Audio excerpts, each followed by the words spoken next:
बोले लखन मधुर मृदु बानी ज्ञान विराग भगति रस सानी बोले लखन काहू न को सुख दुख करे दाता निजे कृते करम भोग सब भ्राता बोले लखन।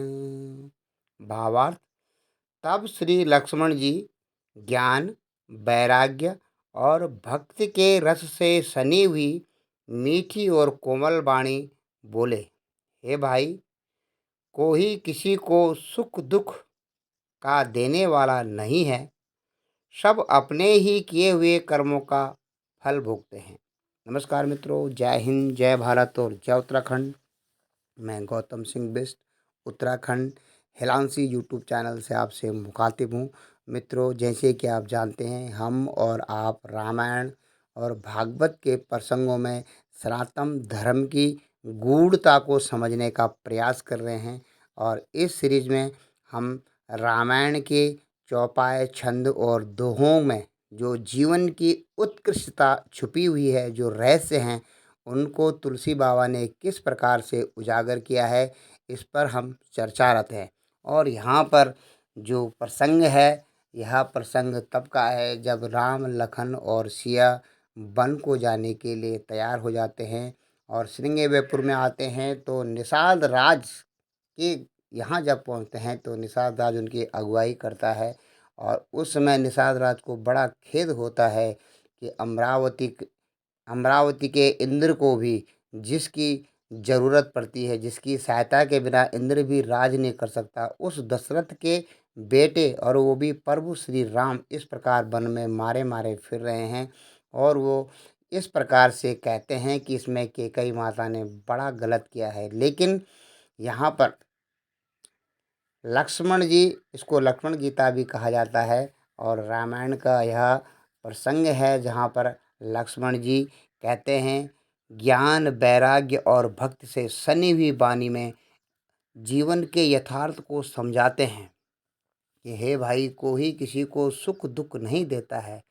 सुख दुख कोई किसी को भोग न तो सुख न तो दुख देता है। यह सब तो अपने कर्मों के हिसाब से उनको मिलता रहता है, जिसको चलाने वाला कोई और अंतर्यामी परमेश्वर है। और आगे के दोहों में सुने लक्ष्मण जी क्या कहते हैं।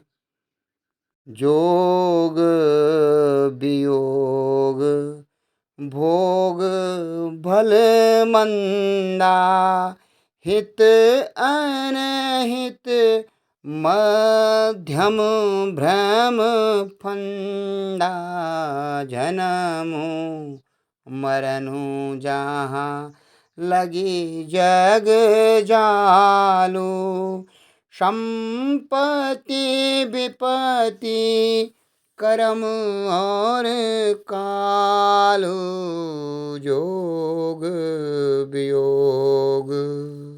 भावार्थ। संयोग मिलना, वियोग बिछुड़ना, भले बुरे लोग, शत्रु, मित्र और उदासीन, ये सभी भ्रम के फंदे हैं। जन्म मृत्यु, संपत्ति विपत्ति, कर्म और काल, जहाँ तक जग के जंजाल हैं। नमस्कार मित्रों, तुलसी बाबा कहते हैं कि हमारे जीवन में जो यथार्थ घट रहा है, संयोग हो रहा है, वियोग हो रहा है, भले बुरे लोग आ रहे हैं, शत्रु आ रहे हैं हमारे जीवन में, और मित्र भी हमारे जीवन में बनते जा रहे हैं, और कुछ ऐसे उदासीन लोग हैं जिनको कि आपके जीवन से कुछ लेना देना ही नहीं है। तो ये सभी जो आपके कर्म के अनुसार आपका प्रारब्ध है, उसके ये आने वाले जीव चलचित्र की तरह आपके जीवन में आते जाते हैं। कोई शत्रु आता है, कोई मित्र बन के आता है, कोई उदासीन बन के आता है, कोई बुरा लोग आता है, कोई संत आते हैं। ये सब आपके भ्रम के फंदे हैं, और इसी भ्रम के फंदे में आप प्रभु की माया जाल में फंस जाते हैं, जिसे देव माया भी कहते हैं। और यहाँ पर जो भगवान की माया है उसके फंदे में इंसान फंस जाता है। कहते हैं जन्म मृत्यु संपत्ति विपत्ति कर्म और काल, ये सब जगत के जंजाल हैं, ये माया रूपी जंजाल हैं। और आगे तुलसी बाबा लिखते हैं कि धरनी धाम धन पुर परिवारो शरग नरग जहाँ लगी व्यवहारु देखहि सुनहि गुणहि मन माहि मोह मूल परमारथ नाही धरनी धाम धनु। भावार्थ, धरती, घर, धन, नगर, परिवार, स्वर्ग और नरक आदि जहाँ तक भी व्यवहार हैं, जो देखने में, सुनने में और मन के अंदर विचार करने में आते हैं, इन सब का मूल मोह रूपी अज्ञान ही है। परमार्थ ये है ही नहीं, इनकी वास्तविक सत्ता नहीं है। नमस्कार मित्रों, यहाँ पर तुलसी बाबा बारीकी से रहस्य उद्घाटन करते हैं कि जिस माया रूपी संसार में आप मैं और मेरे के चक्कर में भटक रहे हैं, ये मेरा है, ये तेरा है, या शत्रु है, मित्र है, मैं ये करूँगा, मैं वो करूँगा, मैं उसे मारूँगा, मैं उसे नीचा दिखाऊँगा, उसने मेरा अपमान किया है, मैं उसको उसने मेरी स्तुति की है। इस प्रकार से जितने भी आपके मन में प्रपंच हैं, उनको तुलसी बाबा लिखते हैं धरनी धाम धन पुर परिवारो। धरती, घर, धन, नगर, परिवार, स्वर्ग और नरक, ये जहाँ तक व्यवहार हैं, जो देखने में आते हैं, जो सुनने में आते हैं और जो मन के अंदर आप विचार कर सकते हैं, जो मन में आप सोच सकते हैं, इन सब का एक ही कारण है, यह मोह रूपी अज्ञान है। मोह रूपी अज्ञान के कारण आपको अपना बेटा अपना दिखता है, दूसरे का आपको अपना नज़र नहीं आता है। जबकि आपको पता है कि जिस दिन आपके अंदर से शिव निकल जाएगा, आपका सब बच जाएगा, उस दिन यह बेटा आपकी कपाल क्रिया करके आपको शमशान में लकड़ी के ऊपर रखकर जला देगा। तो इतनी ही कहानी है मित्रों। इसके लिए कहते हैं धरन धाम धन, धरनी, धरती, घर, धन, नगर, परिवार, स्वर्ग आदि जिनके लिए आप लड़ते और झगड़ते हैं, जो देखने में आते हैं, सुनने में आते हैं और जो कुछ आप अपने मन से विचार कर सकते हैं, उन सब का कारण मोहरूपी अज्ञान ही है। वास्तव में इनकी कोई सत्ता नहीं है। जो एक समय रहता है और दूसरे समय नहीं रहता है, वह असत्य होता है, और जो हर समय मौजूद रहता है वह सत्य होता है।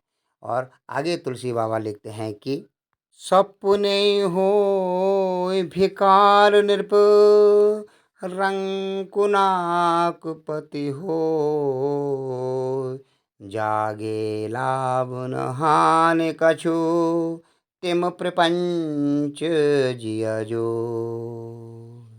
भावार्थ, जैसे स्वप्न में राजा भिखारी हो जाए या कंगाल स्वर्ग का स्वामी इंद्र हो जाए, तो जागने पर लाभ या हानि कुछ भी नहीं है, वैसे ही इस दृश्य प्रपंच को हृदय से देखना चाहिए। नमस्कार मित्रों, इस दोहे में तुलसी बाबा कहते हैं सपने होई भिकार निरपुर रंग नाक पत होई जागे लाभ न हानि कुछ तुम प्रपंच जिया जोई। जो आपके किस्मत में लिखा है, आप देखते हैं मृत्यु का समय आपको दुख, कष्ट, अपमान, ये बिना बुलाए कोई चाहता है, कोई नहीं चाहता है कि ये उसके जीवन में आए, लेकिन ये फिर भी उसके जीवन में आकर के उसको प्रभाव डालते हैं उसके जीवन पर। लेकिन आप ये नहीं जानते हैं जिस प्रकार से दुख, दर्द और बुरे कर्म, अपमान, मृत्यु आपके पास में आ जाती है न चाहते हुए भी, उसी प्रकार से जो सुख है, जो संपत्ति है, जो ऐश्वर्य है, जो बल बुद्धि है, वो भी आपको प्राप्त हो जाती है प्रारब्ध के अनुसार। लेकिन आपको सिर्फ अपने में रह कर के अपना जो कर्तापन है उसको मिटाना है। और इसी के लिए तुलसी बाबा आगे लिखते हैं कि विचारे नहीं कीजिए रोसो काहू ना बादे न देहि दोषु मोहनी सार सब सोवने हारा देख हे सपन अनेक प्रकारा अस विचार नहीं। भावार्थ, ऐसा विचार कर क्रोध नहीं करना चाहिए, न किसी को व्यर्थ दोष ही देना चाहिए। ये सब लोग मोह रूपी रात्रि में सोने वाले हैं और सोते हुए उन्हें अनेक प्रकार के स्वप्न दिखाई देते हैं। आगे तुलसी बाबा लिखते हैं कि एहि जग जामिनी जागहि जोगी परमारथी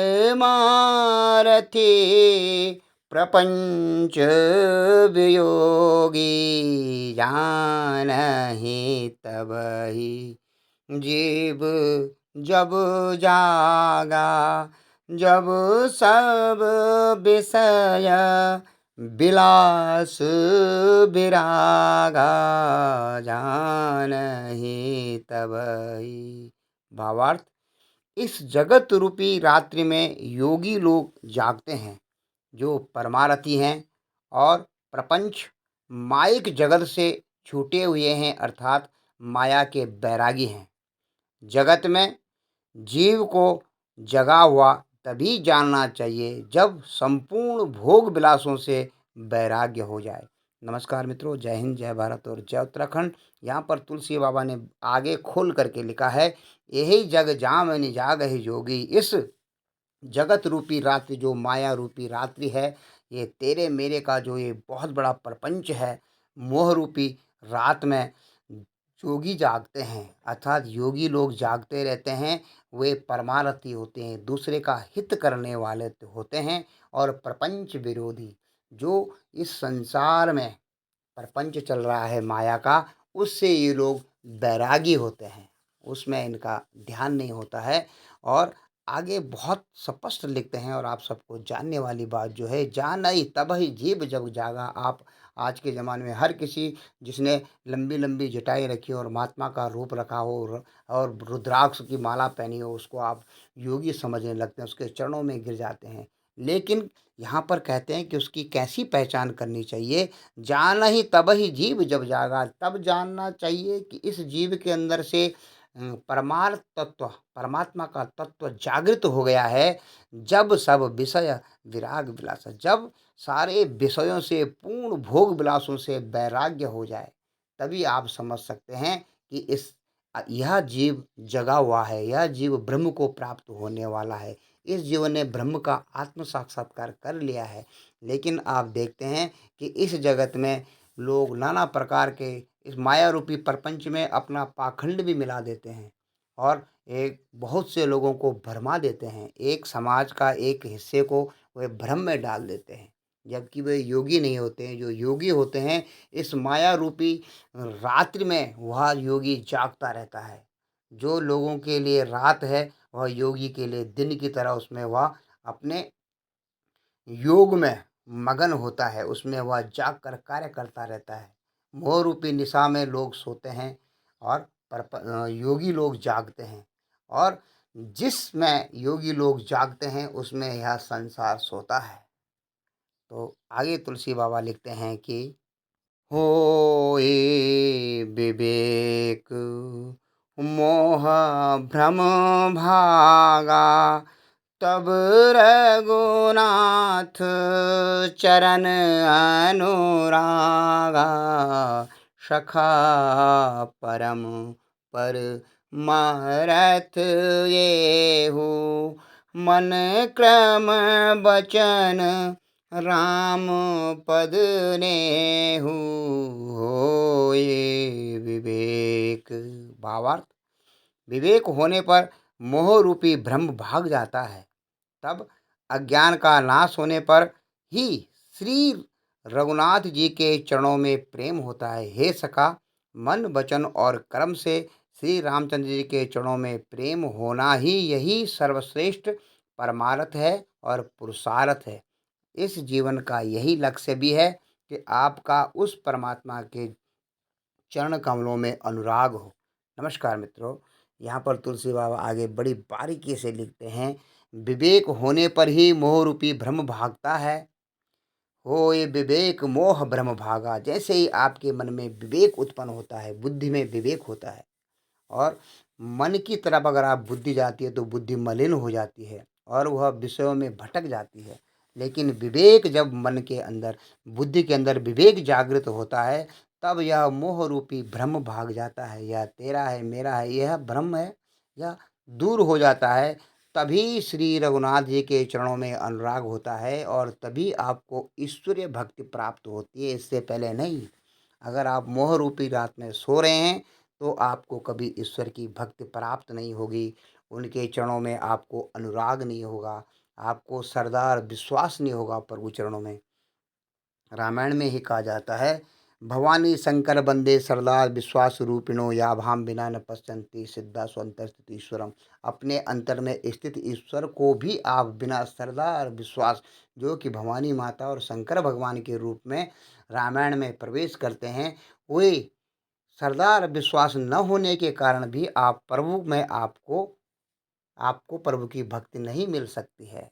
यहाँ पर तुलसी बाबा इसी बात को लिखते हैं, होए विवेक मोह भ्रम भागा। जब आपके मन में विवेक हो जाता है तब मोह रूपी भ्रम भागता है, तभी रघुनाथ जी के चरणों में आपको अनुराग होता है और जब अनुराग होगा तो फिर भक्ति भी उत्पन्न होगी। और हे सखा, ये जो पूरा वार्तालाप हो रहा है, ये वार्तालाप निषाद राज और लक्ष्मण के बीच में रात्रि के समय हो रहा है, जबकि दोनों सीता और राम जी, माता सीता और प्रभु श्री रामचंद्र जी की सेवा में लक्ष्मण जी और निषाद राज बैठे हुए हैं। रात्रि के पहर में ये बात चल रही है उनके बीच में। इसी प्रसंग को रामायण में लक्ष्मण गीता भी कहा जाता है, जिसमें लक्ष्मण जी निषाद राज को एक आधार बना करके संसार को ब्रह्मजाल से निकलने का एक बहुत बड़ा ज्ञान देते हैं। और आगे तुलसी बाबा लिखते हैं कि भगत भूमि भूसर सुरभि सुरहित लाग कृपाल करत चरित धरे मनुज तनु सुनत मिटहि जग जाल। भावार्थ, वही कृपालु श्री रामचंद्र जी भगत, भूमि, ब्राह्मण, गौ और देवताओं के हित के लिए मनुष्य शरीर धारण करके लीलाएं करते हैं, जिनके सुनने से जगत के जंजाल मिट जाते हैं।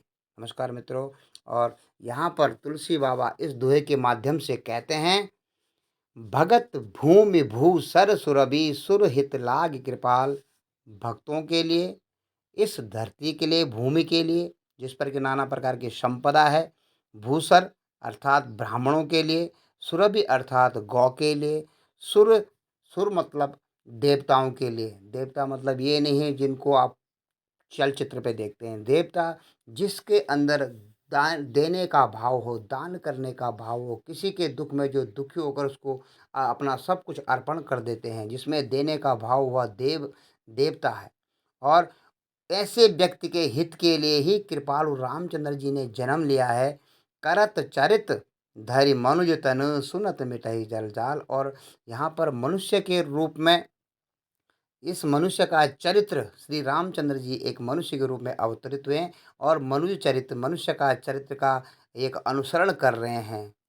सुनत मिटहि जग जाल, और इनकी लीला को सुनने से सारा जग का जो जो जाल है, माया जाल है जो जगत का, वह मिट जाता है। नमस्कार मित्रों, जय हिंद, जय भारत और जय उत्तराखंड। आप सबको यहाँ तक सुनने के लिए मैं बहुत बहुत अभिनंदन, वंदन, नमन करता हूँ। अगर आप चाहेंगे तो इसी प्रकार से रामायण की इस श्रृंखला को आगे बढ़ाते हम रहेंगे। और आपको अच्छा लगा तो ज़रूर लाइक सब्सक्राइब कीजिएगा, ताकि आपका सुहृद भक्त हृदय जब हमारे साथ जुड़ेगा, हमें और भी आगे चलने की प्रेरणा मिलती रहेगी। जय हिंद, जय भारत और जय उत्तराखंड। प्रभु श्री राम आप पर अपनी कृपा दृष्टि बनाए रखें। जय श्री राम।